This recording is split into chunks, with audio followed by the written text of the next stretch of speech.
Hey guys, what's up? So yesterday I did a coil spring change on the front end of this dually 3x3 87 one-ton pickup. The reason why is I dropped it too far and it was rubbing on the inner fenders. So I put another 2-inch spring on it just to bring it up a little bit so it doesn't rub. So I just wanted to show you a couple things that I did that make it really easy to change. It's really an easy job if you kind of know where you're going and what you're doing.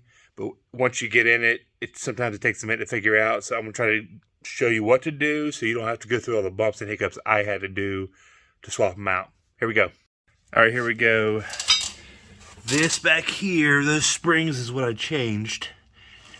I didn't have to drop the shock here at all. You can leave it attached.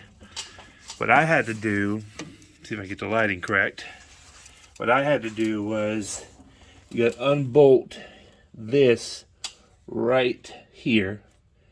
There's two, I think it's 9/16. I don't really remember exactly, but 14 millimeters, something like that. Take those two bolts out and let this go free here. Then, there we go. I took this nut out right here. Take that off. Take that cotter pin out. Take that nut off. Give it a little tappy tap right here.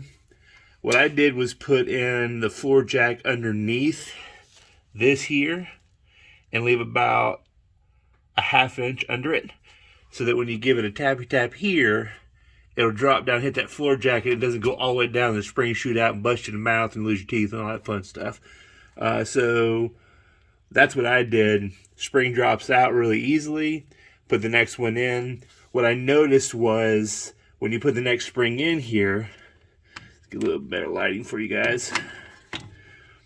When you put the next spring in right here, set it in on the top where it's supposed to go and bring this bottom arm up so it barely sets in there, because and then leave the jack underneath.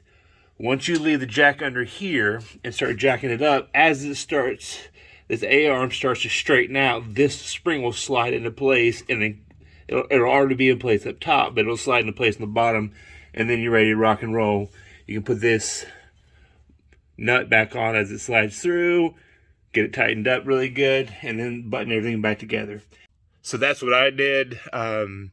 It seemed to work out really well for me. The first side, on the passenger side, didn't go so easily just because I was trying to figure out exactly what parts I had to loosen up just to get it into place. The driver's side, when I did it, was very, very easy. It went just a couple of minutes, be able to change the springs out.